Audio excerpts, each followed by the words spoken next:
Welcome to the Miskatonic Playhouse and Act 2 of The Dragon of Wantley. I'm T.A. Newman, your host.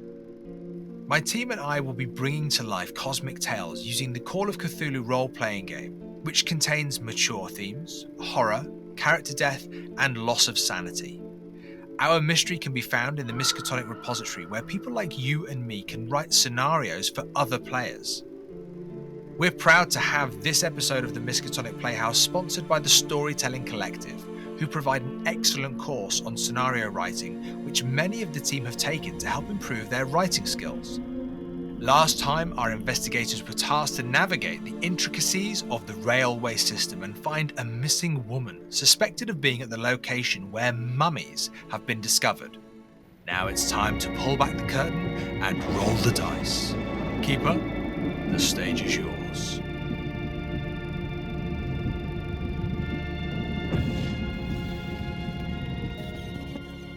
There is, at this point, a minor quake. The ground shakes.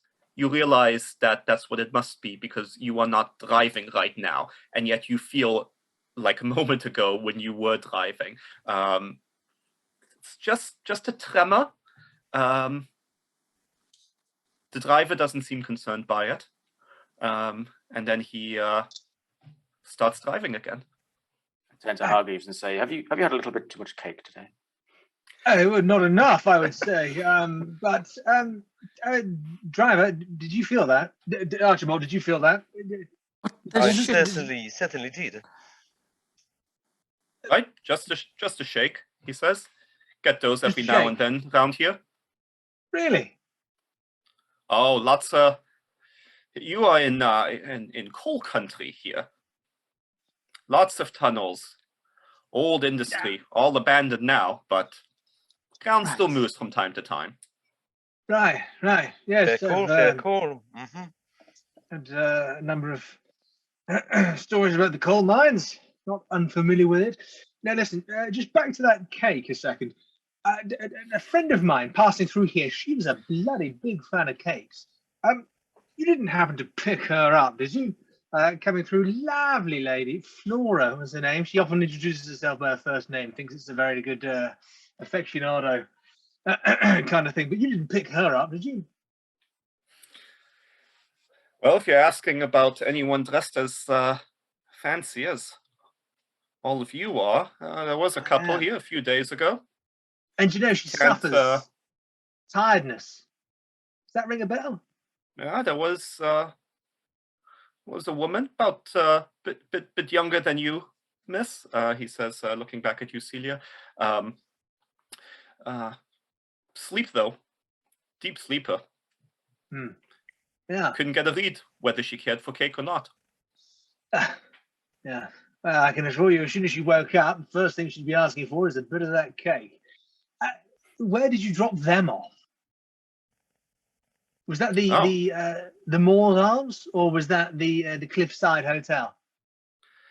No, the Moor Arms Public House. That's where you'll find accommodations, unless, perhaps you are known to Sir Reginald. Perhaps it is the case that you intend to stay with him, but I'll leave that to you. It's not a far walk from the public house to Sir Reginald's estate. I'll hang around for a few minutes if you decide to change your mind. Until then, here we are. And you realize that you have stopped outside a typical country pub inn. The Half Timber building has clearly stood for many years. You see that the public house is situated at the edge of a village, Warncliffe side, presumably. There's really just a couple of dozen buildings. There is a river next to you that the driver will inform you is the River Don. Given the hour of day, there's not really any activity out on the streets. It's probably about 8 o'clock now, but there is light coming from inside the Moor Arms public house. Right. Well, thank you again for dropping us off. And I think that we should head to bed pretty soon, I guess. Idea. Uh, Perhaps a drink before bed, if it is a pub, tavern-esque place. A Well, little bit of a that's snifter. that's none of his matter, of course. So we'll just pick up the luggages and we'll talk about it. Have a good night, sir. Thank you so much. Could you pay the man, Hargreaves? Oh, of course I can, Celia. Not a problem. Archibald, pay the man. All right. Um, Celia, you have stepped out of the car. You're going to head into the public Yeah. house. Okay. Given that you were sort of the perhaps the last one to board for your comfort, stepping out, you see that you are on what counts as Main Street here. It is not quite worthy of that name, perhaps, but while there are several buildings that I can describe to you if you choose to explore the town further, you have a general sense that towns this small, broadly speaking, they're going to have a little police station, they're going to have a little general store, they're going to have a inn. They're probably going to have a church. That's likely the extent of what you are likely to find in a small town, a small village such as this. But as you head to the public house while the rest of the party files out of the car, you see that there is an alley next to the public house. Looks like there are some probably abandoned buildings next to it. But there's just an alley, and you can see that there is someone standing in the alley watching you specifically, Celia. You think it is a he, but given how he stands in the shadows, you could be mistaken. Incredibly lanky. Arms seem unnaturally long. Okay. They are not making any move right now, but you feel certain that they are looking at you. Have they spotted I've spotted them? You're not sure. To the extent they realize that you have spotted them, they are not making any moves. Okay. I'll casually move in that direction, but I won't make eye contact until the last minute, and then I'll step up and say, "Excuse me, could you Right help?" before you utter those words, it seems you and they had a similar idea, because as you begin to suddenly sort of turn towards them to speak to them, they spring into action, and their long arm shoots out of the darkness and grabs a hold of your wrist. A face emerges from the dark. He looks like a confused fellow, hair in sort of, his whole head is covered, but his hair is bunched in tufts, as though it really hasn't been taken care of. His eyes are shrunken into what is otherwise a very youthful face, and he has this strange half frown, half smile going on his face. And as he grabs a hold, you can feel how cold and clammy his hands feel, and he whispers to you at the volume of a shout, "Them bodies are twoing of thems that watch. To them we're not but ants, always watching from the spaces between. There's evil in this place, miss. Always watching. Always watching." The rest of you have now exited from the car, and you can see Celia standing sort of right in front of the door leading into the public house, and a man half in shadow, half reaching out of the shadows, sort of at an odd angle. His arm is preternaturally long and has grabbed a hold of Miss Waters' wrist, and he seems to be mouthing something to her. Okay. Celia, I'll give you the first action here.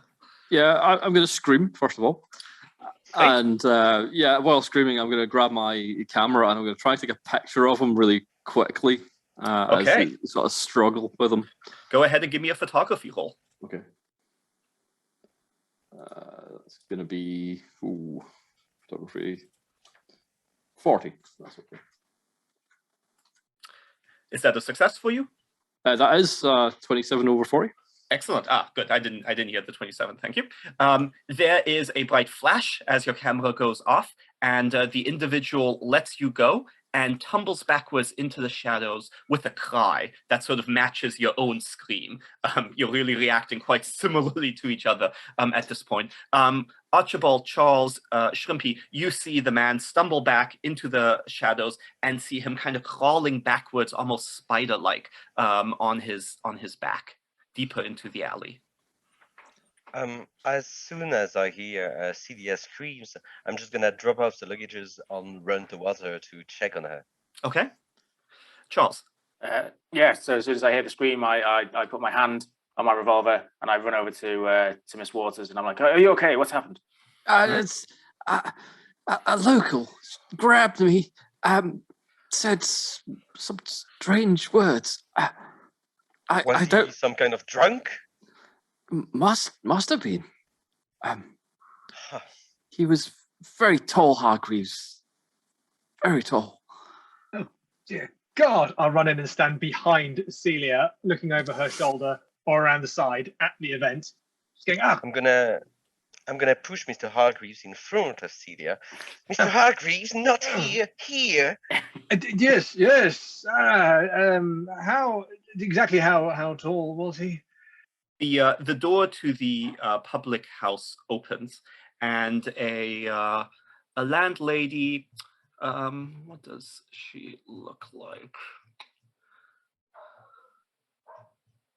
A bit plain.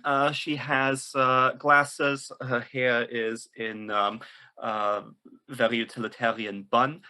She has a blouse on and a skirt, and she looks down at you and at sort of this confused motley of individuals. Oh my, what are you doing down there? I was attacked. We had dear. a fight. A fight? No, a A fright. fright. Sorry, Oh. my dear. Listen, Celia. Best inside where there are people, safety in numbers and whatnot. Come on in for a drink. You are the gracious landlady of this place. Polly Jevons, at your service. Oh, Miss Stevens, delighted. I am. Call me Polly. It's all right. Polly. But she's now really talking to Celia, saying, call me Polly, dear, and she is helping you Polly. up, Celia. Thank you so much, Polly.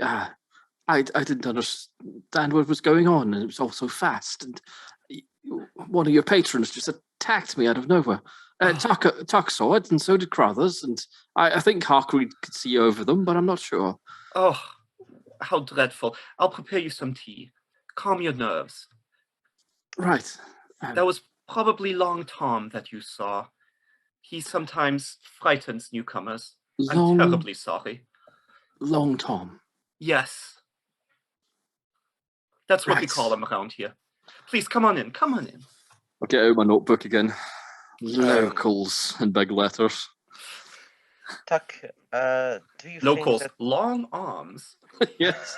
that, Tuck, do you think that maybe you could just like check the alley and see if there's any sign of this Long Tom dude? And if you do find him, maybe just maybe remind him that's no way to talk to a lady, right? Yeah. Don't worry about Archibald. I'll go with him. If someone can get me a nice pint of bitter and keep it on the Yeah, bar for me. I'll take care of the luggages and I'll take care of your beer. No worries, no worries. I'll take care of that. Thank you. And if I put my hand on my, I'm not drawing it, but I put my hand on my revolver, I'm going to make my way around that back alley. Hargreaves, Okay. are you Thank you coming so with us? much. I will obviously come with you. I'm going to be right behind him in the safest possible spot, almost kind of his shadow moving through. And Tuck's got his arm behind him, like just in case. Yeah. He's just keeping him there. Yeah. Yeah, perfect. Maybe on his brow. Like, all right. Inside the more public house, you see inside horse brasses line the beams. Walls are covered in framed illustrations of livestock and occasionally historical pictures. Round tables fill the room. It's very sparsely populated by regulars. At this point, they all look very much like they fit in with the surrounding furniture. There's a wooden bar with brass beer pumps. Pewter tankards hang on hooks above. And Polly is going to take you, Celia, and she is going to prepare some tea. Go ahead and give me a spot hidden roll, Celia. Okay. Meanwhile, Charles and Shrimpy, I'm afraid that you will search the alley. You will go all around the property, but other than finding storm doors, leading into presumably a basement or other kind of shelter that are closed and locked, you do not find anything. Is there any way, any other way you can exit that alley? Is it a dead end or? It actually just keeps going and opens on the other side, so that you can actually go all around this property, as well as the abandoned house, which is really sort of a shack that has started collapsing next to it, and you can look into it and easily see there's nothing there either. Okay, I'll make my way through the alley and then double back around to the pub. Great. I will follow very closely. Archibald will assume that you're able to get rooms here if that's what you would like, and can put your belongings there. If I can, I may try to take this opportunity to actually talk to Miss Weathers when no one is around. Absolutely, yeah. Celia, how did your roll go? I got a 32 over 60, so that's okay. pass. You don't think that Polly is, she's certainly not doing anything like carefully hidden. It's just that she is preparing a beverage and you happen to notice it because you're quite perceptive, but she's not just putting tea in there. She is mixing a series of herbs. Again, she's not like, moving in some kind of clandestine fashion, but you do realize she is doctoring your tea in some way, Okay. And brings it back and says, this should calm your nerves, dear. Oh, I noticed you added something extra. Is that going to cost? No, dear. That's just one of my many talents, I suppose. I sometimes help in the absence of a doctor in the village to help the residents with some of their daily ailments. This will just it'll help you sleep, but it'll just ease the fright that you had. Okay, thank you very much. And I'll put addicts next to the locals that I've written on my notepad. Very good.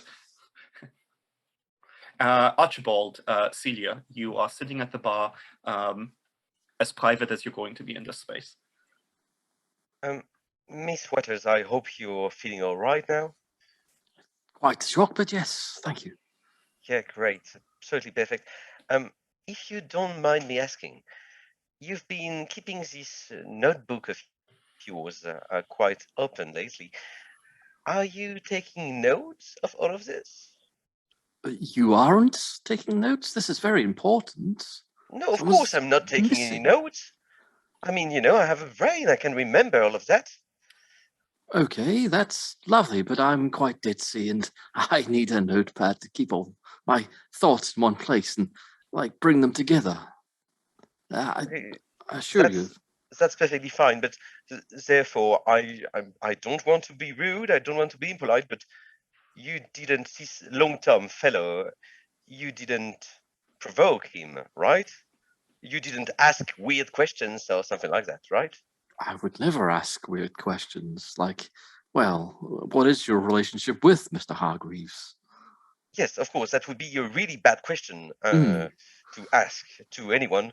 Mr. Hargreaves is someone that we all need to respect here, and we shouldn't ask relationships about Hargreaves. And anyway, don't be too inquisitive. Right. Keep yourself, Okay. safe. Yeah, great, perfect, amazing. Archibald, both of you actually can go ahead and give me spot hidden rolls. Okay. That's gonna be. Ooh. That's going to be a failure on my part. Okay. Well, I could tell Archibald that you were getting a little heated, so you may have been more invested in this moment. But Celia, how about you? I got 11 over 60, so that's a hard, extreme success. Obvious to you not necessarily to anyone else, that Polly is listening in on your conversation. Okay. I'll keep that. I'll flip over to a fresh sheet and I'll write it down and show Crowther's what I've written there. Okay. At this moment, Charles Tuck and Shrimpy enter the Moor Arms public house, having discovered, unfortunately, nothing. Miss Waters, I'm afraid we didn't find the man who accosted you, but plenty of time tomorrow for that. Are you okay? I'm fine. Thank you for looking. That was very brave of you. Yes, it was. We got you a pint. Oh, hello. Yes, we were both being brave and investigating. When we talk. Yeah, of course, Yes. that's what was expected of you, Mr. Hargreaves. Yes, very, very brave. Well done, sir. And then I go and get my pint of bitter and sort of prop up the bar a little bit. Polly's going to ask you, Charles, will you all be staying here then? Yes, do you have space for us? Yes. 4 separate rooms? Well, I believe maybe 3 rooms, but it gives a sort of glance over to Hargreaves and Crowther. That would be perfect. We have with the university group, we are fairly busy these days comparatively. So 3 rooms we can absolutely do. Yes, are they here investigating these strange mummies I've read about? That's right. Yes. A Miss Hawkswood, a professor, I believe. She'll likely be up. Well, probably not at the site anymore. I suppose it's getting rather dark. Perhaps she is with Sir Reginald. So this Sir Reginald, what can you tell me about him? Local celebrity? Well, I suppose, in the manner of speaking, he is the 9th Baronet of Moor Hall, I understand.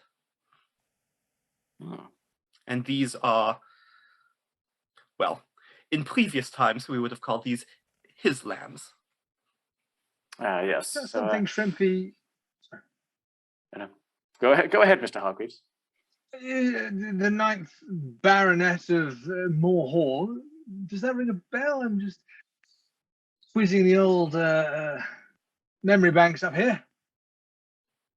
Okay. Is that something? Yeah. I would accept. Maybe not on a personal level. Yeah, no, I understand. Yeah, just some background information about the family, perhaps. Go ahead and give me. I would accept credit rating. I would accept history. I would even accept occult. Yes. Oh. Okay. Well, wow, that's not great for me. Neither is history. I keep relying on the same thing, but then you will receive the same kind of information. Okay.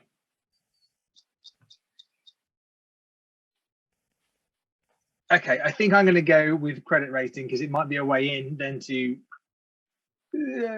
maybe upon introductions have a further conversation about something else. But for now, I'm going with credit rating.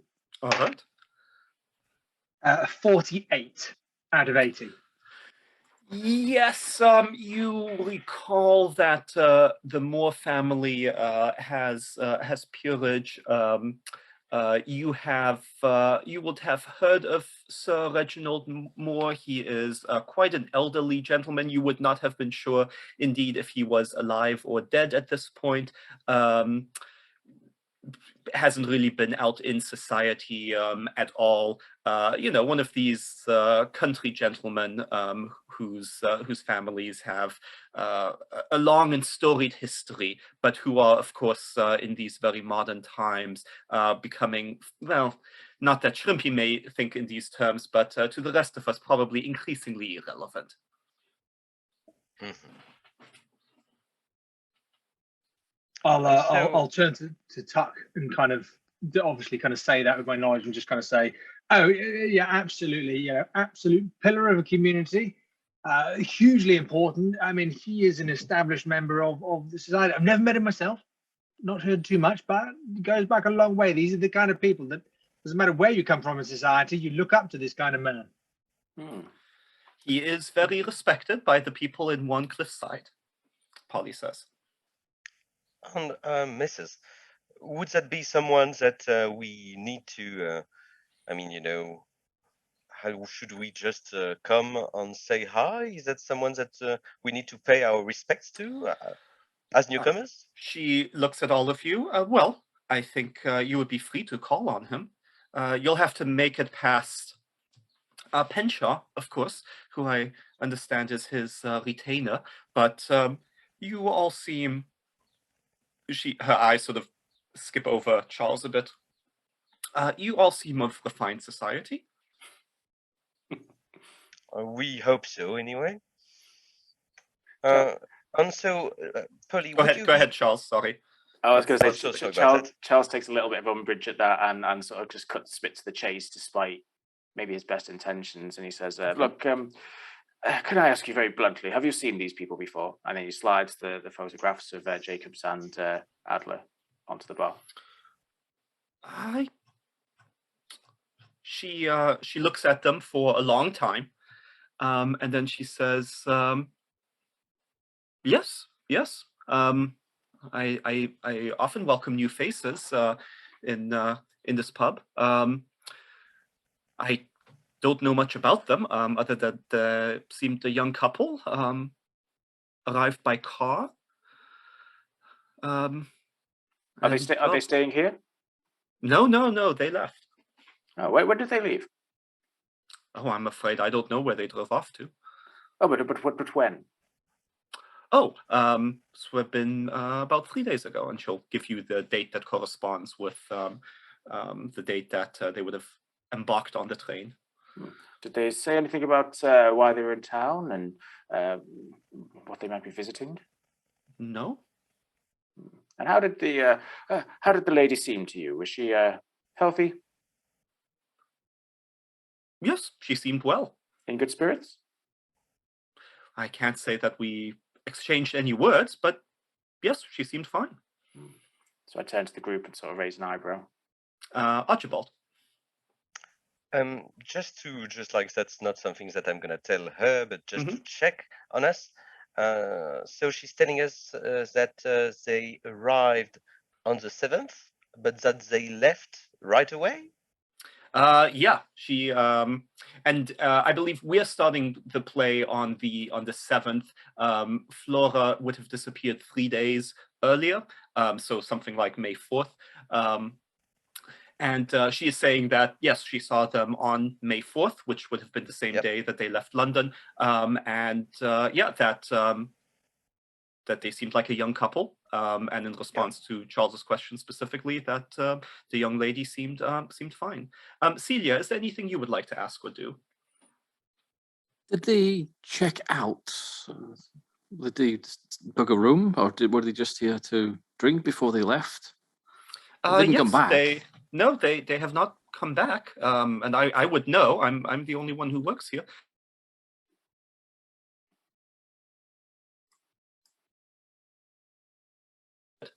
So they didn't leave anything, luggage or anything in a room, no? So just to say, I had a real dropout then. Yeah, so we're going to...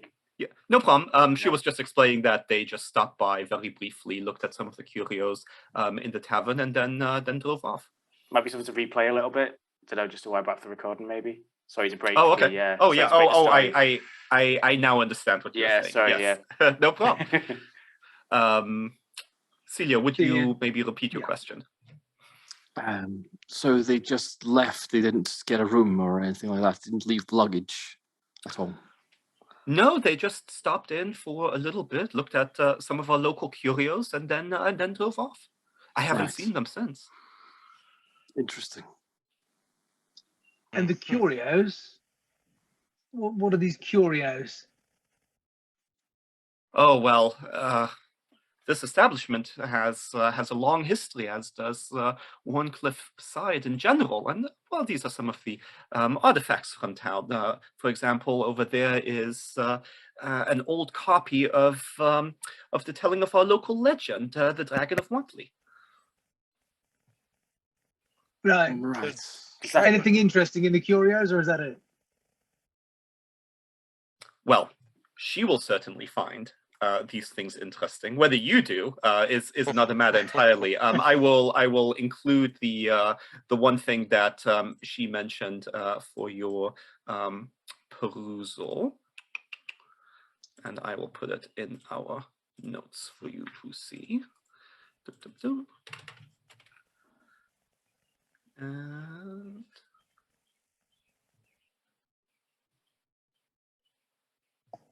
come on, there we go. All right.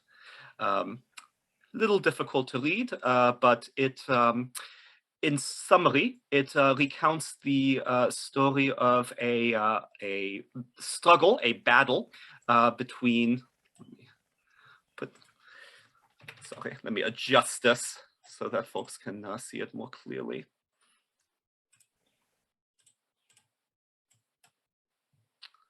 Come on. Well, there we go. All right. I was having some technical issues.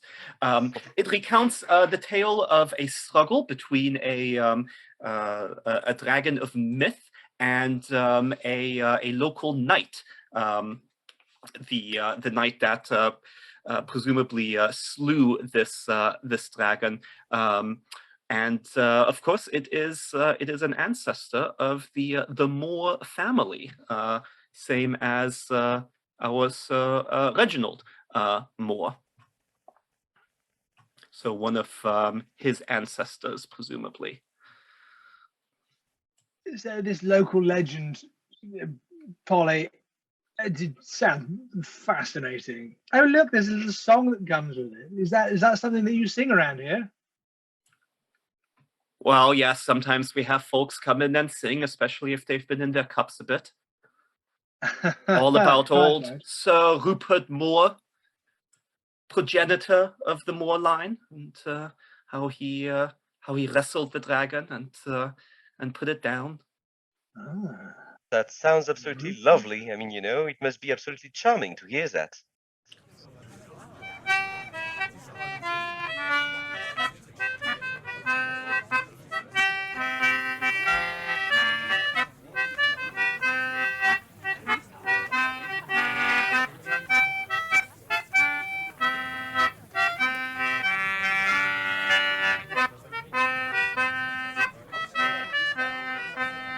Old stories tell how Hercules a dragon slew at Lerna, with 7 heads and 14 eyes to see and well discern. But he had a club this dragon to drop, or in a net on it to tell thee. But more of more whore with nothing at all, he slew the dragon of Wantley. Have you not heard that the Trojan horse had 70 men in his belly? To the dragon this horse was not as big, but very near, I tell thee. Devoured it he, poor children 3, that could not with him grapple. And at one sup he ate 'em up as one would eat an apple. In Yorkshire near fair Rotherham, the place I know it well. Some 2 or 3 miles or thereabouts, I vow I cannot tell. But there is a hedge just on the hill edge, or so I may recall it. Oh, there and then was this dragon's den, you could not choose but spy it. Hard by a furious knight there dwelt, of whom all towns did ring. For he could fight, kick up enough, do any kind of thing. By the tail and the mane with his hands a-twain, he swung a horse till it were dead. And that which is stranger, he for very anger ate it up all but his head. The children, as are told, being ate, men, women, girls and boys, sighing and sobbing, came to his lodging and made an hideous noise. Oh, save us all, more of more whole, thou peerless knight of these woods. Do but slay this dragon, he won't leave us, Sir Dragon, we'll give thee all of our goods. This being done, he did engage to hew this dragon down. But first he went new armour to bespoke in Sheffield town, with spikes all about, not within but without, of steel so sharp and strong. Both behind and before, arms, legs and o'er, some 6 or 5 inches long. It is not strength that always wins, for which doth strength excel, which made our cunning champion creep down into a well, where he did think this dragon would drink, and so it did in truth. As it stooped low, he rose up and cried "Bow!" and struck him in the mouth.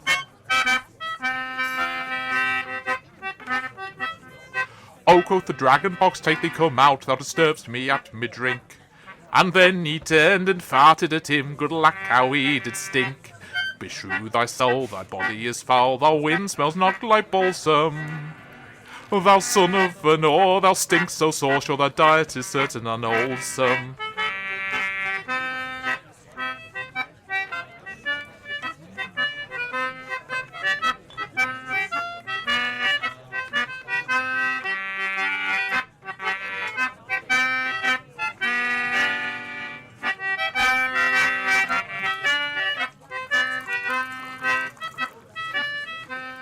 Like two wild boars, so fierce if I may compare great things to small, at length the ground began to shake, it stunned more of more all. 2 days and a night with this dragon did fight, like a valiant son of Mars. As he came like a lout, so he turned him about and hit him a kick on the arse. This armour of spikes, as I did remark, being made of Sheffield steel, the metal made a rock and thus made a spark, which caused this dragon to reel. With a roar of great pain his wind did inflame, and loudly did he shout, "More of more, oh thou rascal, would we ne'er had started this bout." "Murder, murder," the dragon cried, "alack, alack for grief. Had thou but not lit that place, you could have caused no mischief." Then his head he shaked, trembled and quaked, and cried loud as he laid down, while our valiant knight, with the last of his might, he cast him deep into the ground. Now raise a toast and cheer good health to the knight who saved us all, for none else could have fought this beef like brave Boldmore of Morehall. And if ever thou fight'st a dragon of might, just think upon what I do say. Though its past may be foul, though it makes it howl, if just thou lights them aflame. Oh well, we get lots of tourists who find One Cliffside very charming indeed. Thank you. On talking about tourists, you mentioned a lot of people from the university. Is that it? Yes, Professor Hawkswood is visiting us here, along with some of her students, I believe. But I'm sure she'll be by later tonight once she's done with, well, whatever it is she's about in her researches. Of course. And aren't you excited about the mummies yourself?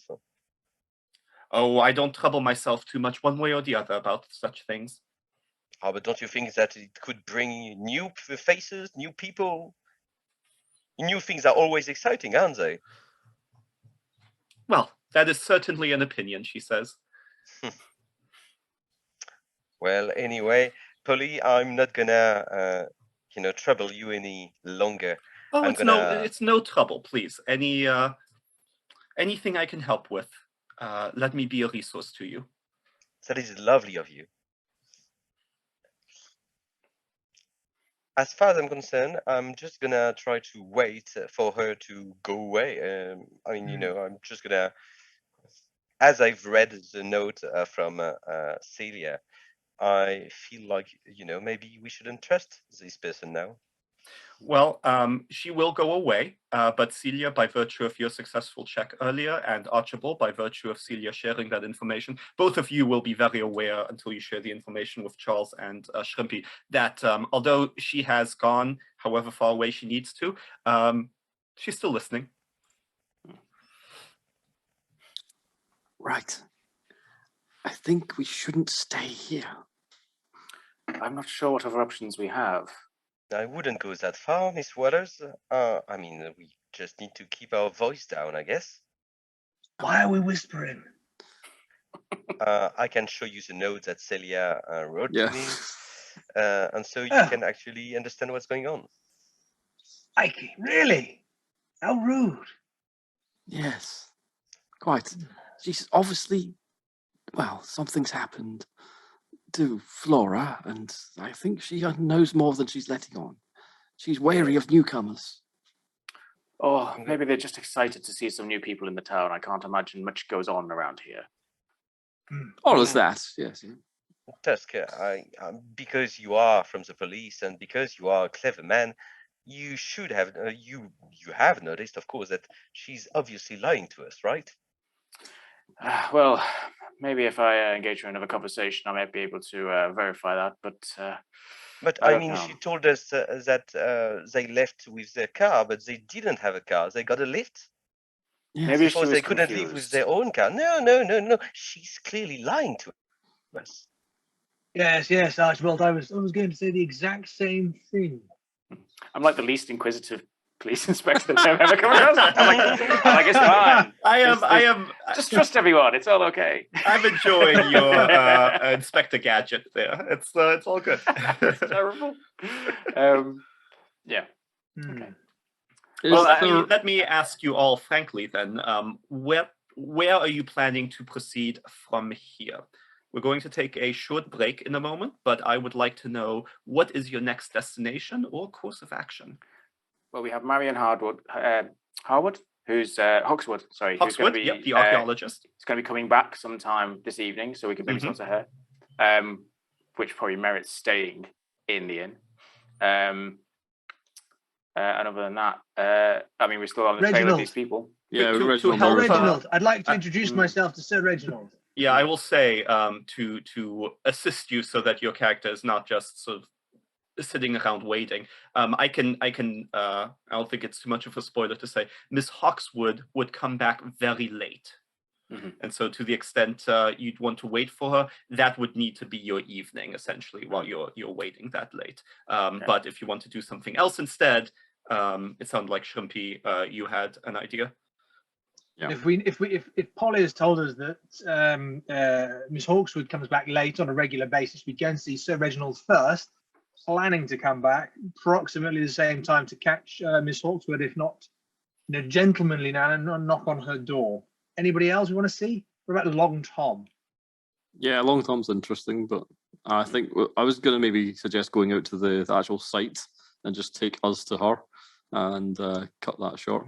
Or, well, first of all, I was going to look in the guest book to see if they actually did sign in and if she was lying as well. But yeah, we'll get to that later.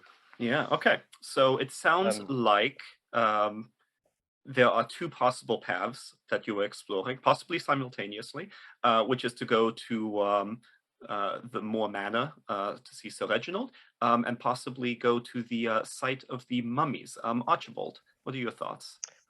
Yeah, I was maybe I'm completely wrong here. And I'm happy to follow the group wherever we want to go. But I was asking myself, it's already late at night. It must be like something like 9 p.m. It's about 9, yes. So I was wondering if we would maybe just like stop the investigation for the night and actually just sleep it off. Especially because I don't want to look rude and go to Sir Reginald that late at night. I feel like, we would present ourselves pretty poorly if we actually did that. I was thinking the same. Okay. And secondly, during the evening, like right now, if we could talk to some students maybe, they may not lie to us and actually talk about what they've seen here at the inn. So there's a third path available to you, which is kind of hunker down and not just wait for Hawkswood, but try and get some information from the locals or any of the students that might be staying here. Okay. I'm easy to go for any of these, if that makes it easier for you. Listen, I am happy for you all to decide on one thing. I am happy for you to go in 3 different directions. It makes no difference to me. Split the party. Yeah. I'm Always just good. happy to talk to Hugo and to convince him to not go, sir. Right. Apart from that, I'm happy to do anything. Well, Shrimpy, that is going to be up to your character, but we've got Archibald's vote. Charles, left to your own devices, which of these would you propose to choose to do? I would probably interview the students and probably get some sleep. I think it's a bit too late to be calling on ninth baronets and things like that. I think like we've had a long day, a long journey. I expect we're all very tired. All right, so it sounds like Archibald and Charles are going to hunker down and gather some intel locally here at the Moor Public Arms. Hugo. Well, listening to Archibald, as much as I would love to go and see Sir Reginald, he is going to have a marvellous spread for dinner, no doubt. But it does seem a bit late and a bit ungentlemanly. So I think with these two sharp minds talking to the students, I might perhaps take a little walk around the town, see what I can see, just bump into some locals, charm them in my usual manner, and ask Celia if she would like to join me for a said walk. Ooh, yes. Many good Why not? options. Yeah, Celia. Okay, so you're going to go with Shrimpy and go around town. Yeah. Okay, excellent. Let me start off with Archibald and Charles. As the evening goes on, we're starting at about 9 o'clock. How would you like to proceed here in your information gathering? So I lean over to Crowther and I'm like, are you sure your employer is going to be okay on his own? You seem to be the brains of the operation. Well, I feel like for Mr. Hargreaves to actually improve and go on with his life, and he needs to maybe spend more time with the opposite gender. I feel like maybe this evening with Miss Waters could enlighten him and maybe help him to go on with his life. I won't be able to actually always be here with him, so no, it's a nice opportunity for him to actually do something. Yes, and I think some exposure to some, hard-boiled Yorkshiremen might be good for his perspective, I think.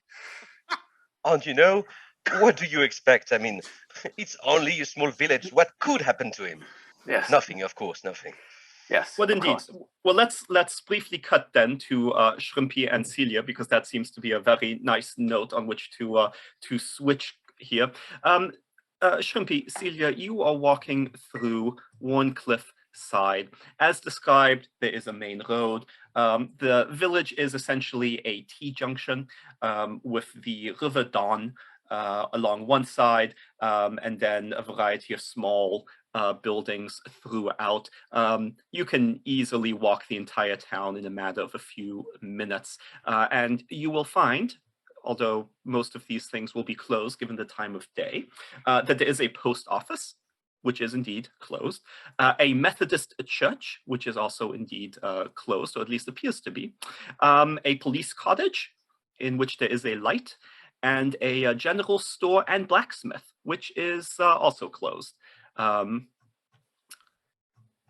You will also be able to tell that you are being watched. This is not something that is a great secret. Obviously, some of the local villagers who see you, there's no one really out and about on the streets. But to the extent anyone is looking outside the windows, they are certainly watching you. And you have the very strong sense that the individual who accosted you earlier, Long Tom, is almost certainly also around, although difficult for you to see him for more than a moment. He is really keeping out of your way and watching from a distance, but you're aware of his presence. So, Hargreaves, you've brought me out here. Anything you want to look at in particular? You're obviously the brains of the outfit, so, Yeah, absolutely, absolutely. I mean, the first thing I was going to say was, I was just wondering if you were getting enough material for this, whatever it is that you're writing there about me. Oh, yes, it's fascinating. We can go into your history later on when we do a proper write-up, but, Of course. Any long-winded questions you have, feel free to ask Archibald, and he'll be able to tell you exactly what it is you need to know. He seems to be quite invaluable to your ability to, live. Absolutely irreplaceable. If, for whatever reason, Archibald couldn't continue to do what he does, I think I'd sincerely hire somebody else and, call them Archibald, really. I mean, in his honor, but, he is wonderful. He is quite wonderful. And he likes to play off my intellect, you see.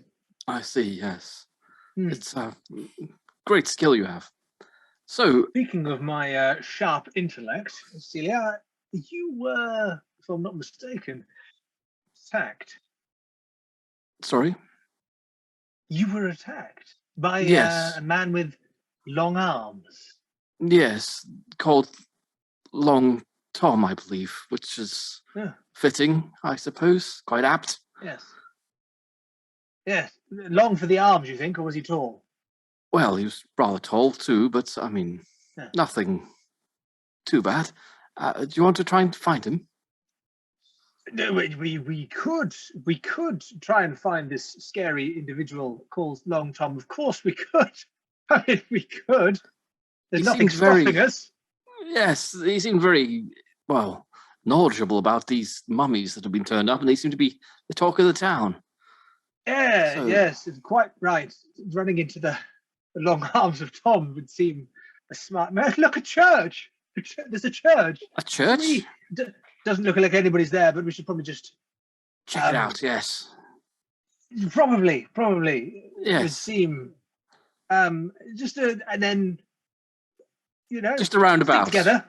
Yes, Of yes, course. quite right. Yes. Quite right. Shrimpy's going to navigate towards the church because in this talk of Long Tom, the idea of a church is sanctuary and safety. So he's going to take Celia on a quick kind of, if there is the ability to get in the gates, a quick walk around, look in the windows, something to distract her from Long Tom. Quick walk around the church just to see if there's anybody there that might help. If not, No, Then very, might- very good. You're not clear whether or not Long Tom is actually sort of staying in the church or anything like that. But certainly as you go around the church, you see that he is watching you. And what I want you to imagine is sort of as you're going around the church, the grounds aren't extensive, it's a very small cemetery. If you look behind yourself, now the sun has been replaced by a half moon. You can see these very long fingers that kind of curl around the edge of the building as his face looks out, staying just half hidden, same as the moon hanging above him. And he is watching you do your circumference of the church.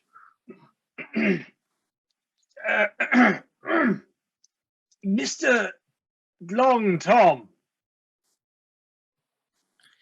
His face disappears, but his fingers remain. I can assure you, Mr. Long Tom, we mean you no harm, and we would very much like to talk to you. Did he seem? What was he like when he grabbed you? Did he talk? Colourful, I would describe it as. Right. Stand back. I've got this. Yes. Mr. Long Thomas. I think Please. I think you've done enough, Shrimpy, to warrant a skill check. But what do you think you should roll? Oh, okay. I think. I'm feeling charm myself based on how you're talking, but you can Mhm. make an argument Yeah. for something else. Okay. I think charm is the intention. It's to Okay. yeah. We'll go move ahead him and into roll, and we'll see conversation. how that comes out. But meanwhile, we're going to go back to Archibald and Charles. Archibald, Charles, how's it going? You are still in the Moor Inn, the Public Arms. Moving towards 10 o'clock maybe now. So, Mr. Crowther, shall we go up and try and interview these students, possibly without the ear of the landlady? Well, I mean, I can, if you want, distract Polly and talk to her while you're talking to the students. Would that work for you? I mean, Yes. you are the policeman here. You are the more experienced concerning, interrogation. So you might be able to pull that off. You'd be surprised. But yes, what? I'll. I mean, let's stop here for a second. There's no one around. You are a professional, aren't you? I am indeed, but I just got to say today's rattled me somewhat. It's not quite gone my way. But yes, ready to get back in the saddle. I'll talk to these students and find out what they know. We're here to find Adler and Jacobs, right? These mummies. Do you think we need to worry about these mummies? I mean, there isn't much here. If Miss Jacobs and Mr. Hadler actually came to this town, maybe it is because of the mummies, or maybe it is because of something else. But then we need to discover why. Because if we discover why they came here, then maybe everything is going to solve itself. Mr. Crowther, I think you've chosen the wrong career, and I think the Metropolitan Police Force would be very glad to have you. Oh, it is extremely, nice of you to say that, but my duty lies elsewhere, unfortunately. Anyway, I'll go talk to Polly, and you'll go talk to the students, and everything should be just fine. Archibald, tell me what your approach is in talking to Polly. Is there any specific information you're trying to get out of her, or is there anything you're trying to achieve? She's how old is she? She's in her mid-30s. Well, that's my age. So yeah, we're just gonna have a nice chat. Maybe if I'm charming enough, everything is gonna be it's just gonna be a nice chat. Okay. All right. I see where you're going with this. Go ahead and give me a charm roll. Charles, there are a few regulars and there are a few young folks who must be the students. They are much younger than anyone else in this establishment, sitting by themselves and in twos and threes. There's probably a total of maybe 6 of them. How would you like to go about this? What is your approach? So I go up to the group of young people and I just sort of say, "Do you mind if I sit?" Oh, they make way for you. I'm going to sort of sit down and just sort of listen to the conversation that they're having, just while drinking my pint. Oh, okay. All right. So you're sort of trying to just kind of overhear the conversation, not necessarily be a part of it. Looking for a way in, sort of like listening to the conversation, waiting for a bit of a sort of like a bit of an in to sort of get in. Okay. All right. So I'm going to need some kind of a roll from you. I will accept credit rating or I will accept listen. Credit rating for how kind of comfortable they are around you. Listen for, even though conversation at this table may not have stifled at other tables that you can overhear. But if there's something else you would like to go for, by all means, tell me. I think I'll go for the listen. I'll go for All right, go for it then. Shrimpy, how did your roll go? I got a 64 out of 60, but I'd like to use 4 luck, if that's okay. Okay. By all means, with a success, you will see half of Long Tom's face reappear around the corner. There he is. Mr. Long Thomas, you're very welcome to join us. We're just talking very calmly, very quietly. I'll watch, like them. Always watching. Always watching, yes. You mentioned to my friend here. Hello. About watching. Celia, what was it? Our newfound friend, Long Thomas, mentioned to you about always watching? Well, yes, you said something about the mummies. You said something about they're always watching. Mummies? No, victims. Victims. No, Victims. Things that watch from the between spaces. Terrible things. And then he says something in another language, and you're not immediately sure what he says. It sounds like "si quietus iacere." Do either of you speak Latin? That'll be a no. Yes, I do. You may make a. Oh, what's your Latin score? Actually, you may not have to roll. 20. Okay, you may have to roll. Go for it. Okay. Oh, 68 out of 20, I'm afraid. Oh boy, you really. It's not often that you wish you had paid more attention in school, but this is one of those very rare moments. What was the phrase in Latin, just so I heard it in Latin? Si quietus iacere.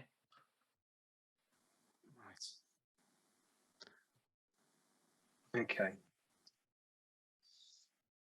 Celia, what would you like to say, if anything? Well, what did you mean by that? What you muttered something in unintelligible. You said between spaces. Between what exactly, Tom? Between here and there. Now more of his face is sticking out from around the corner. Between here and there, sleeping, long time. Something's asleep a long time between here and somewhere else. London? Between here and London? He looks confused, like he doesn't even understand what this thing called London is. Right. What does he look like? Now we can see more of his face. Ah, boy, lanky. You're not sure if he was born this way or if he was just kind of stretched, but yeah, his limbs just seem impossibly long, and when he moves, it's as though each of his limbs had sort of a mind of its own and worked in a way that was independent from the others. Can you show us this in-between? He is thinking about it. You see sort of thought processes going on behind his eyes, but they're more like those of a scared animal. What would you like to roll to try and convince Long Tom to show you the in-between spaces? Probably charm. I'm not very good at talking to people, actually. I will accept charm. Okay. That's fine.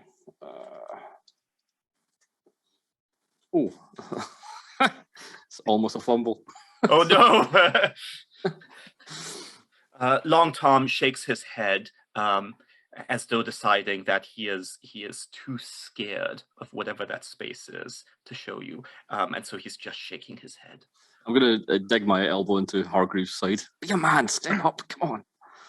Yes, no, quite, yes. Long Thomas, you don't have to show us the space in between, but perhaps you could tell us where it is. These victims, they sound like they need a brave soul to pull them back from the sleepy place. Okay, I will accept this as a pushed roll. You can tell me what you would like to roll. Shrimpy is going to be your roll, pushing it. The consequence, I can tell you, of a failed roll is that Long Tom is going to become increasingly skittish, run off, and you are unlikely to see him for the rest of the scenario. Okay. Do you wish to proceed? Yeah. Okay. Not sure what to roll yet. Sounded like charm to me, but if you're trying to take a different approach, I'm happy to hear it. Your credit rating is not going to work, I will tell you. Yeah, can I do credit rating for everything? No. It seems, to be fair, it seemed like it was a continuation of Celia's charm that Shrimpy's then kind of jumped on and is trying to push. So this is out of 60. Oh, 6. Ooh, so an extreme success. Yes. Very nice. Well, we will get to you in just a moment then. Archibald, how did your charm roll with Polly go? It must have it must have felt awkward because it was a 70 out of 10. But at least even if she's not interested, I stay with her and she's not listening to my pals. So yeah, that's not too bad. Yeah, absolutely. And you get the sense that maybe she's not listening, or you're not winning her over because maybe she's already has someone else in mind. That's what you can tell yourself anyway. Charles? Yeah, I got a regular success, 25 out of 40. Okay, so frankly, the conversation at your table sort of is awkwardly silent for a while. But you do overhear a couple of things. Meanwhile, there is talk about Sir Reginald and how late Professor Hawkswood is from returning from his mansion. Speculation about, she's a bookworm. She's just lost herself in the library again. She probably shouldn't have left the classroom, like she's gone back to her books, and someone else will opine that Sir Reginald is probably lonely. What is his wife and son having died? Someone else will say, "Oh, gross! Sir Reginald's like 90 years old." That is some of the information you hear. Would you like to keep listening or take a different approach? I'll probably just sort of lean over to them and say, did you mention Sir Reginald Moore just then? Yes, up by Moore Hall. Oh, do you happen to be students of Sheffield University? Yes, we are. You're not a local, it doesn't sound like. No, I'm a tourist, actually. I read in the paper about these mummies. I was fascinated. Oh. I mean, what an incredible story. Are you working on the site right now? I mean, yes, we are. We're helping the professor, and yes, it is quite a find. You wouldn't believe how well preserved they are. It's almost like an insect trapped in amber. All the clothes, you can still tell what they were wearing hundreds of years ago. That's incredible. 16th century, you say? Is that? Yes, indeed. Wow. What do you think, sir? What do you think's behind this incredible preservation? I mean, I wish I had paid more attention in chemistry. It must be something that has to do with it. We're just being very careful not to disturb anything. These will need to end up in a museum, surely, possibly even the British Museum. Wow. Do you think these? As I was coming into town tonight, we felt a bit of a tremor, a bit of an earthquake. Was it the earthquake that maybe pushed these bodies up from beneath the earth? Oh, it's possible. This whole area. I mean, all the coal mines have closed, but there's still tunnels all throughout. And well, when those collapse, right, the ground shifts. So yeah, I mean that's what the professor thinks caused these mummies to come up. These tunnels, do they go all the way under the Moore residence? I believe that's where you're searching, if I'm not mistaken. Oh well, no, we're out at the farmer's field. Where do the tunnels go? Where don't they go? I suppose they would have followed whatever coal vein they could. A bit too dangerous to travel down there for us. Couldn't tell you. That's really not what we're here to explore. But we're certainly the beneficiaries. The conversation seems to be going well, so I'm going to sort of pull these pictures out of my pocket of the of Adler and Jacobs. I'm going to say, look, I don't suppose that you recognise these either of these people of having visited the site, or are they a member of your crew? Give me a luck roll. Oh no! Oh shit! Oh dear! That's 52 out of 15. Okay. In that case, you are unlucky, and all that you will learn is well, I've not seen either of them. Possibly the professor did. She did mention running into another gentleman, but I don't know what he looked like. The professor didn't say. Did she maybe say what he was after? What he wanted? No, I don't really recall the professor saying much. I think she saw him at Sir Reginald's, perhaps. Perhaps he was calling on the Baron. Have you met the Baron yourself? No. I mean, if you had succeeded at a luck roll, yes, I would have, but alas, you did not, so I have not either. Those pesky luck rolls, yes. Pesky luck rolls, that's how the universe works. Meanwhile, Shrimpy, how did your roll go? It was a 6 out of 60 in extreme success. That's right, the extreme success, very good. So, Long Tom will come fully out into the light. So first one long leg extends outwards, pulling him into the light, and he approaches you supernaturally quickly. He is in one place and then he is next to you, and he is holding onto your face, and he is aligning your face to look at a series of hills that are, let me check my map. Yeah, they're heading to the northwest, roughly the same direction as Reginald's would be. But you see that there's a series of hills, probably what's left over from where coal mining would have happened at one point, and there is not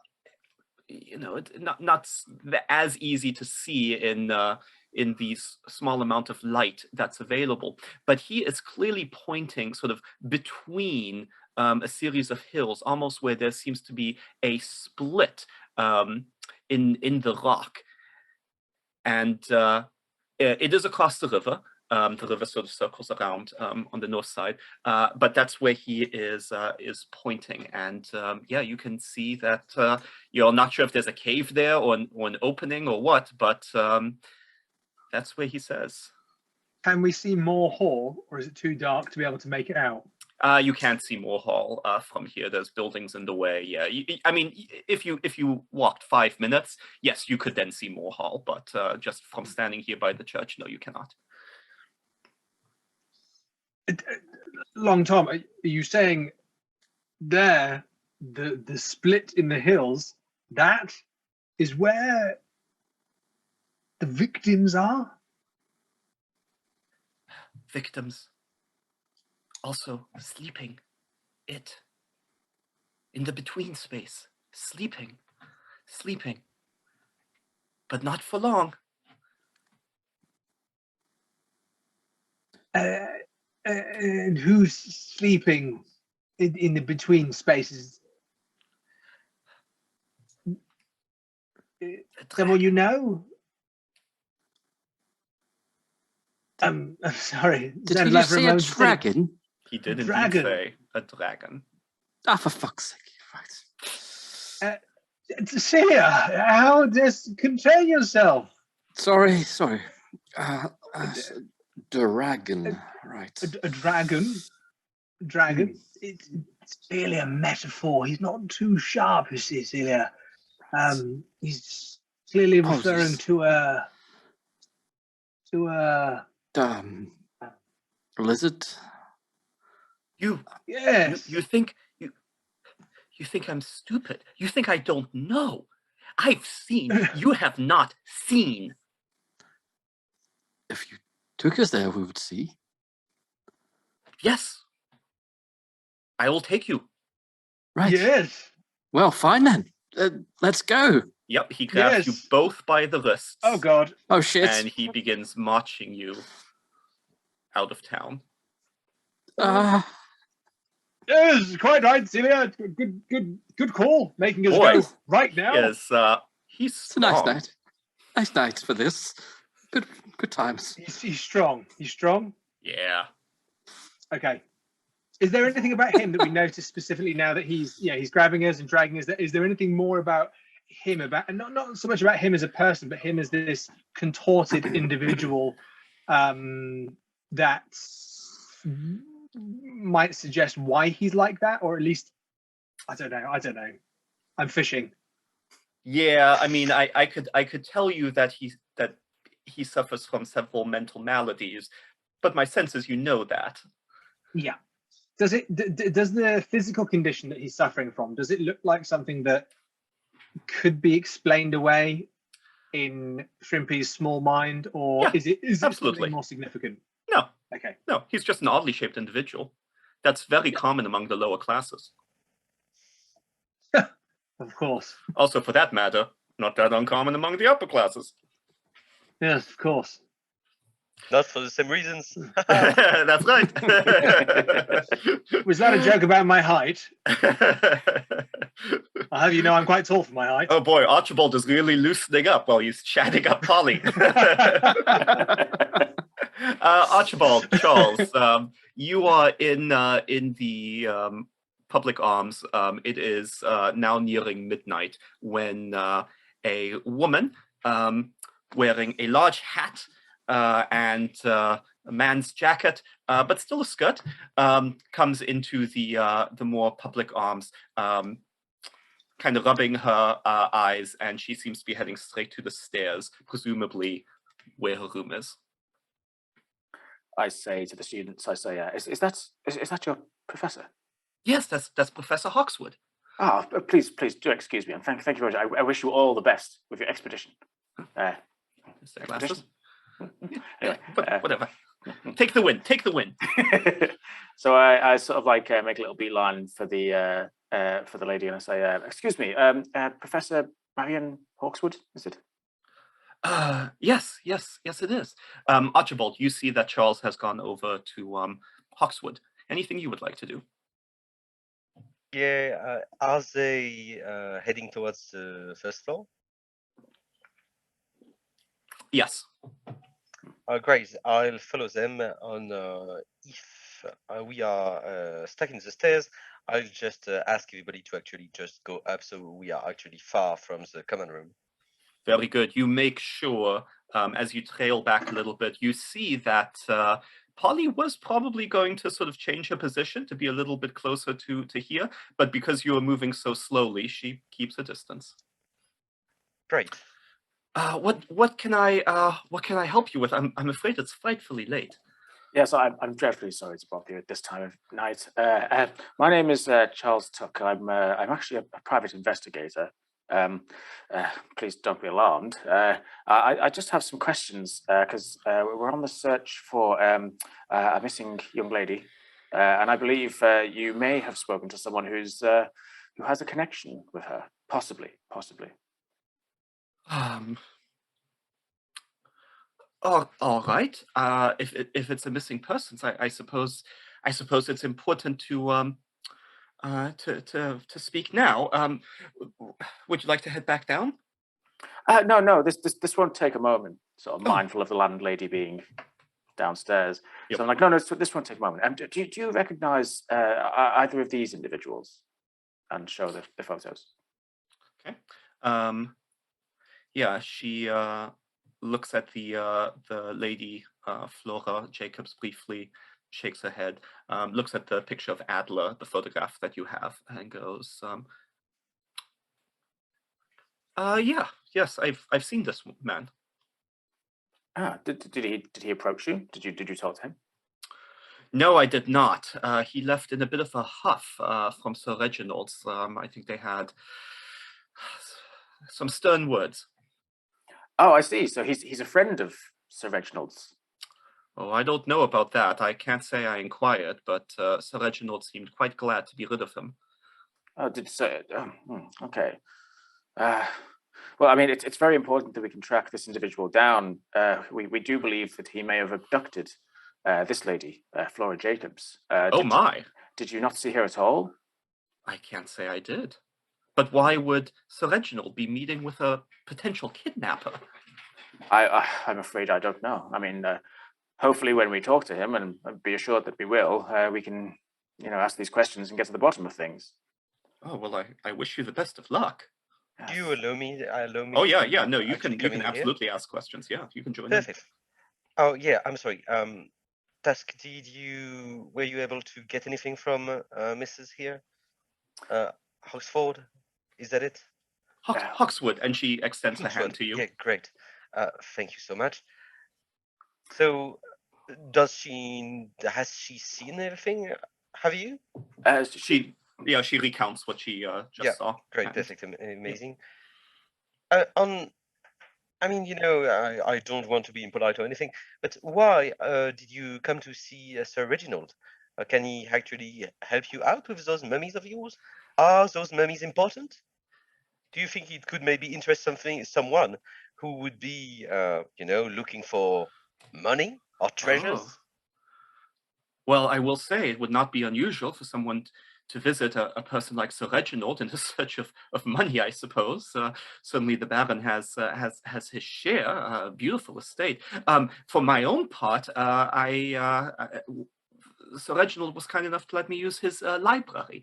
They have a number of old volumes, and I was trying to study more about the time that these mummies originated from, in the hopes of learning some more information about how they might have come to be the way they are, which is, well, fascinating. Of course, of course. I think we read in the newspapers that it was mummies from the 16th century. Is That's that right. right? That's right, yes. May I ask, was it a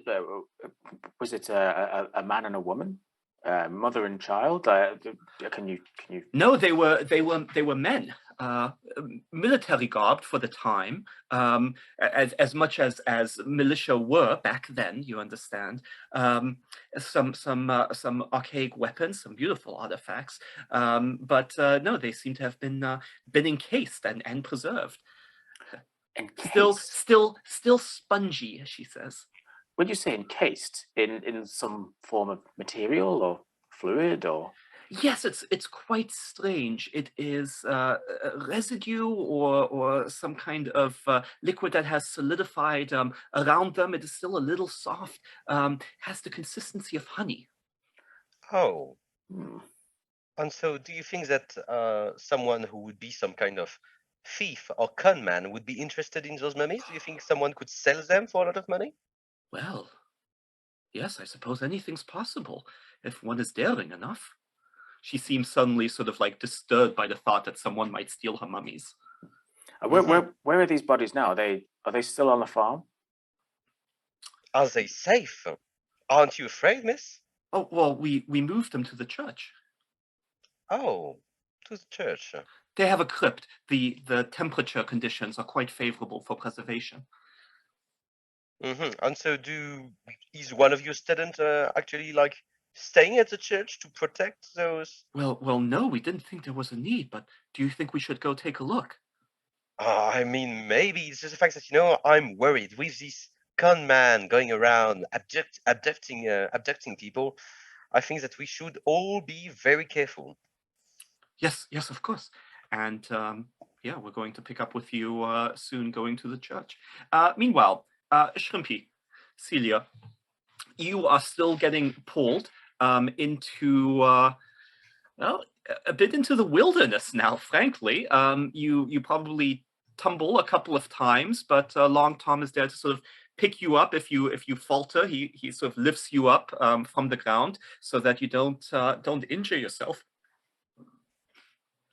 And you see that you are now arriving at a building that is actually situated here among what we will call the Warncliffe Crags. A dramatic escarpment of gritstone towering above the Don Valley below. Unfortunately, pretty easy to lose your footing, but with Long Tom, you are in secure hands, at least. And he takes you to this this lodge. Shrimpy, you would recognize this type of a building as maybe a gamekeeper's or a hunting lodge. It doesn't seem terribly well maintained. It is just over a crest of the crags, so provides you a good view. There are no lights on inside, but Long Tom stops in front of it and deposits or lets you finally go. You can see that you have just like big red welts around your wrists from the force of how he was holding you. While we were getting dragged here, could I try to leave like things behind us as a trail? Yeah, absolutely. From a handbag, so just throwing things out at random intervals. Yeah, and he points to the lodge. There, you can take the tunnel, or you can keep going. And he gestures towards the rest of the split, and you can see. I'll say from here, you can see that there is what looks like a small squeeze space between two large crags that would lead into some kind of cave. You're not sure how deep it is, but he seems to be indicating to you that you can go into the lodge or you can go that way. And he said, take the tunnel when he pointed at the lodge. Yes. There's a tunnel. No. In the lodge. a tunnel in the lodge. That's unusual, isn't it? Rather avant-garde design features, perhaps. Right. Long Thomas, what would you say is the safest route to take? He points back towards one cliff sides, the village. Yeah. Right. Yeah. Okay. Okay. Thomas, look, Celia, do you think we should keep Thomas with us? Well, yes, it's always good to have a canary when you go down a mine. And that was said Yes. quietly, all quietly, hushed. Yes. I'm very glad to hear that you're using the person suffering from mental maladies as a possible canary in this coal mine. Very good. He We're all started good this. people. He started this. Sign of the times. Long Oh, Thomas, please, we trust you implicitly, and you are clearly the most prepared person to guide us through this perilous adventure. Would you perhaps take us into the lodge and reveal the tunnel? Your insight is hugely important to us. Hey, I'll let you continue benefiting from that critical success. I'll say he opens up the large door. He just sort of pushes it, and there's a creak as it swings open into the dark interior beyond. Shrimpy, you walk in. Celia, when you walk in, Long Tom cautions you to not step where Shrimpy stepped. And as you perhaps turn on a torch or a nearby light, you see that there are bloodstains on the ground. Oh, good God. Thank you for joining us for Act 2 of The Dragon of Wantley, and we'll hope you'll join us for the final act. And thanks to our sponsors, the Storytelling Collective. You can find out more on our website at miskatonicplayhouse.com. Join us on social media. The links are in the show notes. Until next time, when the curtain rises again. Hi, I'm Hedge. I'm the backstage manager for Miskatonic Playhouse. It's my job to whip everyone in line and solve problems. In June 2021, I wrote a scenario called Alpaca in the Sheepfield. This was the first scenario I'd ever published, and I did it through the Storytelling Collective. It was a 1-month workshop intended to help you go from absolute beginner to published author.